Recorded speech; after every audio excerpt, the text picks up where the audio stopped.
วัสดีเช้าที่แสนสดใสนะคะทุกคนตอนนี้มิชาก็ตื่นแล้วตอนนี้7 โมงเช้านะคะวันนี้หลุยจะต้องอยู่บ้านคนเดียวก็เลยคิดว่าจะทำมินิวีล็อกนะคะแบบวันเดย์ของเรา2 คนแม่ลูกไม่รู้ว่าจะมีเวลาได้ถ่ายไหมนะเดี๋ยวลองดูแล้วกันใช่ให้เดินเฉย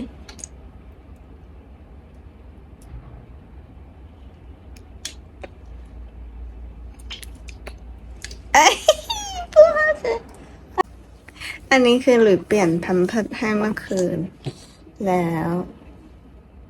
เขาหลับต่อก็เลยติดกระดุมเสื้อตรงนี้ไม่สำเร็จนะคะโอ้ย给大家打个招呼วิชาดูสิเนี่ย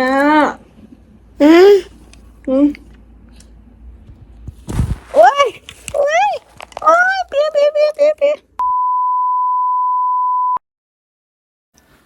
หลังจากที่มิชากินนมเสร็จแล้วหลุยก็พามิชาไปอาบน้ำแต่งตัวแล้วดูตอนแต่งตัวมันทุลักทุเลขนาดไหนกว่าจะแต่งตัวเสร็จก็เหนื่อยมากแล้ว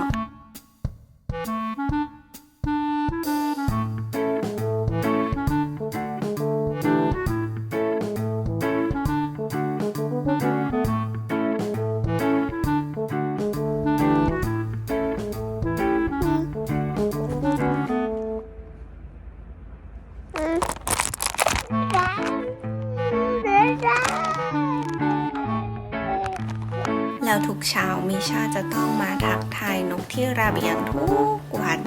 เจ้านกน้อย 2-3 ตัวที่มาเกาะระเบียงสามารถซื้อเวลาให้หลุยได้ประมาณครั้งละ10 นาที หลังจากมิชาเบื่อเขาก็มาเล่นของเล่นหรือบางทีเขาก็ไปเล่นอะไรที่เราไม่ให้เล่นอย่างเช่นพัดลมปลั๊กไฟล้อเก้าอี้ขาเก้าอี้ขาโต๊ะแต่ในช่วงนี้มิชาก็อยู่ในช่วงฝึกเดินแล้วนะคะถือว่าพัฒนาการเป็นไปตามวัยสมวัยมากๆ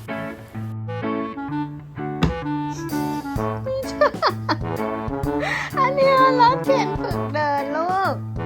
ไม่ช่วยคานครับไหนเดินโชว์สิเดินโชว์ทุกคนหน่อยสิจะ站起来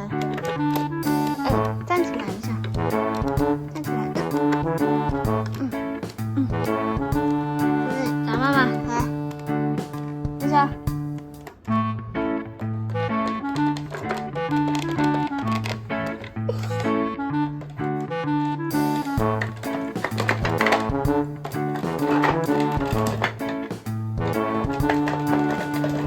หลังจากที่เล่นจนเหนื่อยก็หลับเอาแรงสัก1 ตื่นระหว่างที่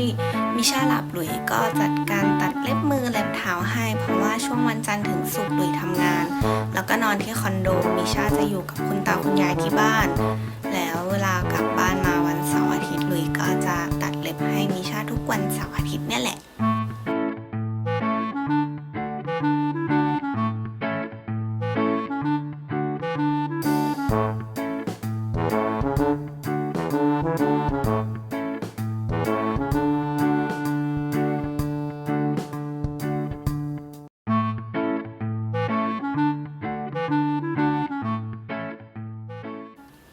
นาฬิกาชีวิตมิชาเป๊ะมากตื่นตอนเวลาข้าวเช้าพอดีข้าวเช้ามิชาก็คือจะกินตอน10 โมงนะคะ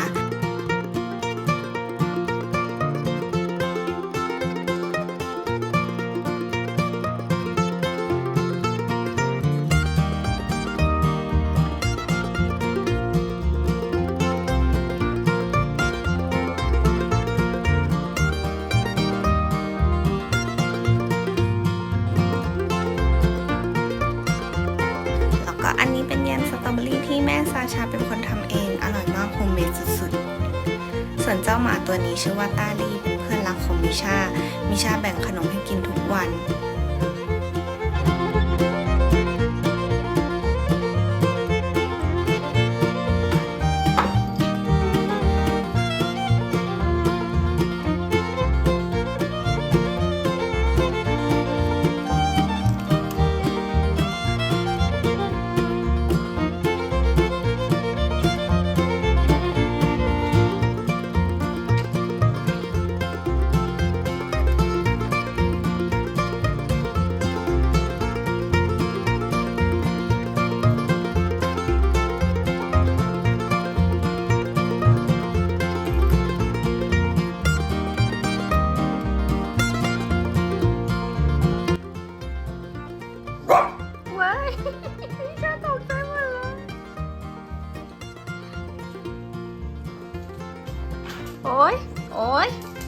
มิชาตอนนี้เอาไปกินหมดแล้วเนี่ยหมดเลย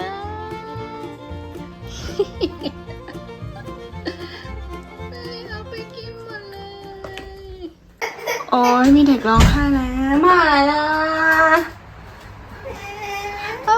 มาเลยนะจะมาไม่ใช่จะมาละ妈妈去洗澡啊？不行吗？哦，想妈妈抱抱。เซกเตอร์นี้ก็จะเป็นการเล่นแล้วก็เล่นเท่านั้น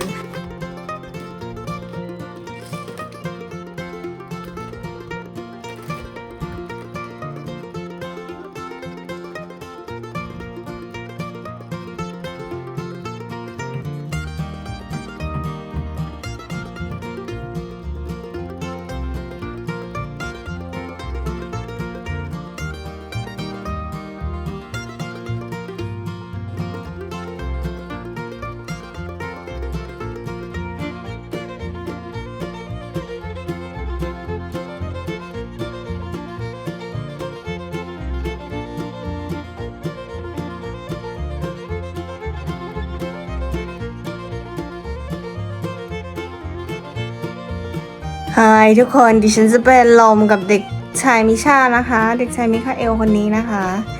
อันนี้คือเมื่อกี้แตกนะคะ รอบที่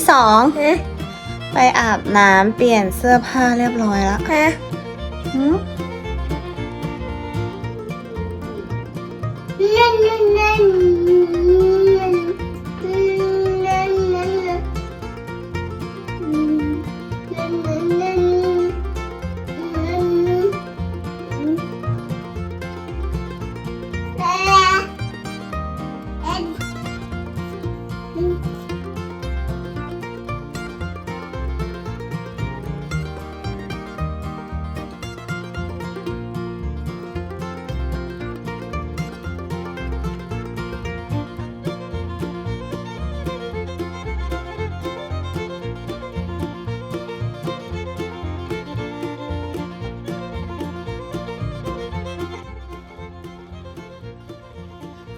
หลังจากที่มิชากินนมเติมพลังเสร็จก็ได้เวลาอาหารของมาม่ากับพี่พาเพลินบ้างนะคะ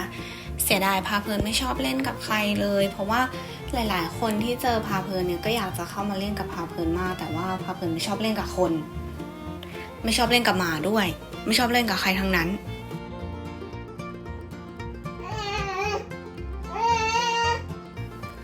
พอถึงบ่าย 2ก็ถึงเวลากินข้าวเที่ยงมิชากินเก่งมากทำอะไรให้กินก็กินทุกอย่างกินผักทุกอย่างด้วยเลี้ยงง่ายสุดๆ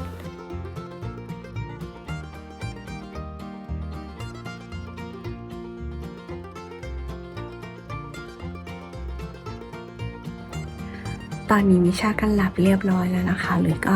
พาน้องหมาลงไปข้างล่างบ้านแล้วก็ล้างจานอะไรเรียบร้อยแล้วนะคะแล้วตอนนี้ก็จะเป็นเวลาของเราแล้วนะวันนี้หลุยจะวาดรูปอยากจะมีอารมณ์อยากจะวาดรูปนะคะก็เดี๋ยววาดระหว่างตอนที่มิชาหลับแล้วจะได้รูปอะไรนั้นเดี๋ยวเอามาโชว์อีกทีนึงนะคะจะวาดเสร็จทันมิชาตื่นหรือไม่เดี๋ยวมาดูกันค่ะตื่นแล้วนะคะสรุปก็คือยังวาดไม่เสร็จเลยมิชาตื่นแล้ว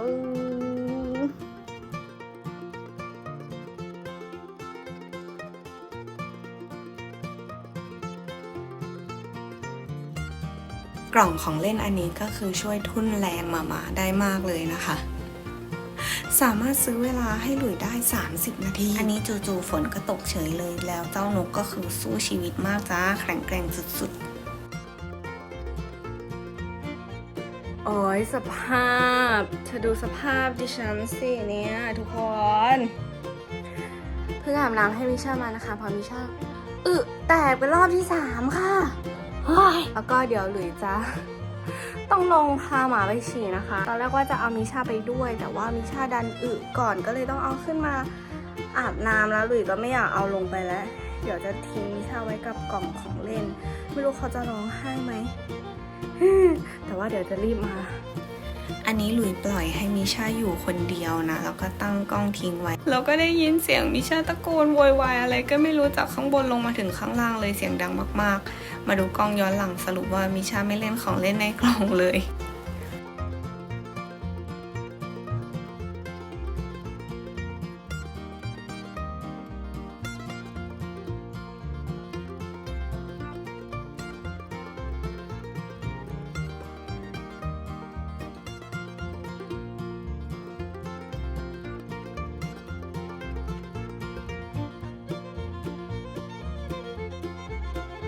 พอพาพี่เพลินไปอึไปฉี่เสร็จหลุยก็รีบพาพี่เพลินขึ้นบ้านมาอยู่เป็นเพื่อนมิชาเลยแล้วหลุยก็ต้องรีบลงไปล้างจานแล้วก็รีบขึ้นมาอีกรอบหนึ่งนะคะอันนี้ก็แอบเอาขนมให้มิชากินนิดนึงมิชาจะได้ไม่ร้องไม่โวยวายเยอะ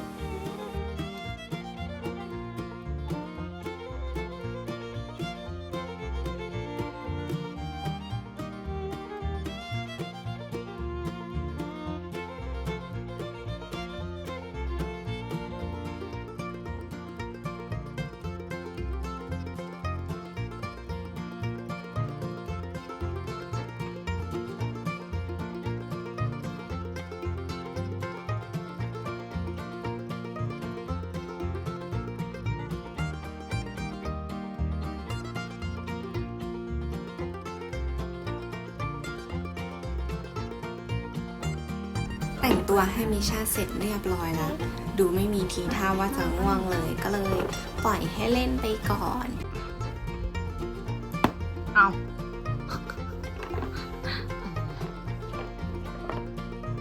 แล้วมิชาก็คือชอบเต้นมากชอบเสียงเพลงมากเต้นอะไรของเขาก็ไม่รู้ดูสิเนี่ย แล้วพอเขาง่วงเขาก็จะคลานมานอนกับหลุยเองนะคะก็จบไปแล้วค่ะ1 วันของเรา2 แม่ลูกวันนี้ก็ขอตัวไปก่อนนะคะบ๊ายบาย